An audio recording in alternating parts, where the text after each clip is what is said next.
Now, all vehicles look different, but you have your clutch,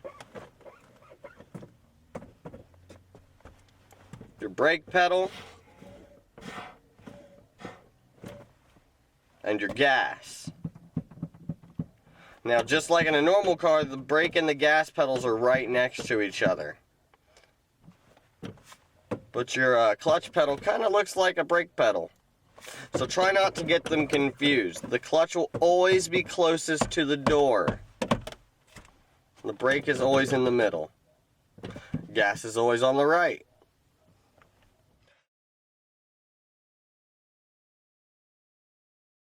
So to start up the truck, first you have to push down on the clutch. Make sure that you're either using your e-brake or you're in first gear. When you're ready, put your foot down on the brake pedal as well and start your vehicle. Once your vehicle is started, gently push your foot down on the gas while slowly releasing it off the clutch. Don't take it off the clutch all the way until you are moving.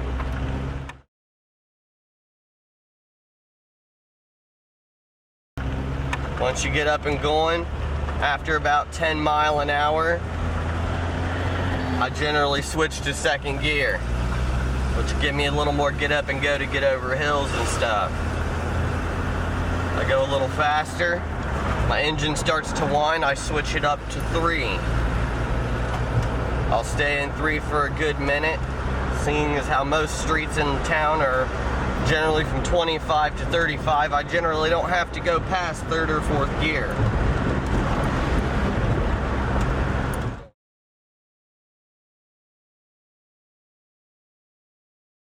Alright, every time I come up to a stop sign, I push down on my clutch, pull the stick into neutral, and then let go of the clutch. I can then ride the brake as much as I want and let my other foot rest and even come to a complete stop. While stopped, push down on the clutch to put it back into gear. Always start the truck up in first gear. When you're in a complete stop, do not ever start from second. It is possible, but it is not good for your transmission. Nobody wants to spend $300 on a new transmission. I'm gonna go ahead and inch forward here a little bit so I can get a better view. Still have my foot on the clutch.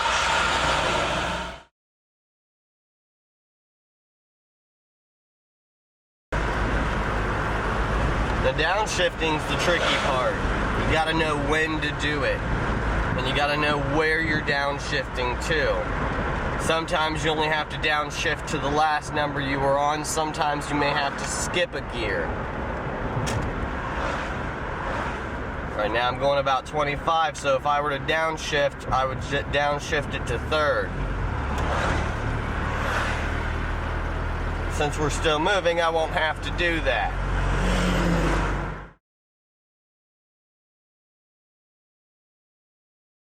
For an example here, we're going to go ahead and purposefully make the truck stall.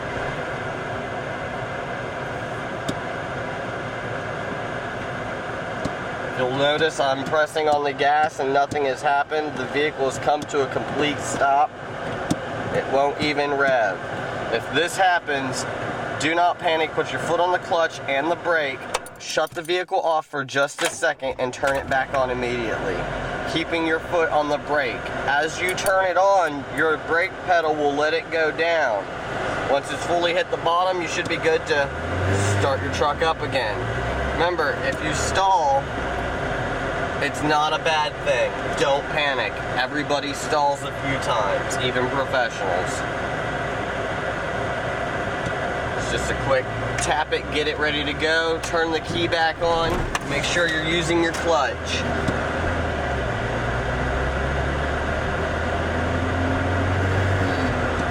If you remember the trick from the beginning of this, you'll know that taking your foot off the clutch is not a quick thing. You do not do it fast. In fact, that'll make you stall more often. Try to creep your foot off of the clutch as slowly as you can.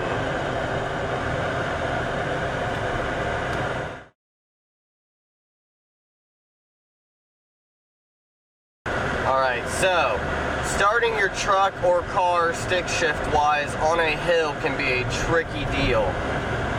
Now, I'm not going to try and do it for the sake of not wanting to put lives at risk, because I could back into somebody trying to get the vehicle started on an incline. The way you want to do it is, again, while parked or stopped completely on an incline going up, creep your foot as slowly as you can off of the clutch, and then give it as much gas as you can while doing that. Remember, you want to get the truck moving forward. You don't want to let it slide back. So when you take your foot off of the brake and move to the gas, make sure it's quick transition.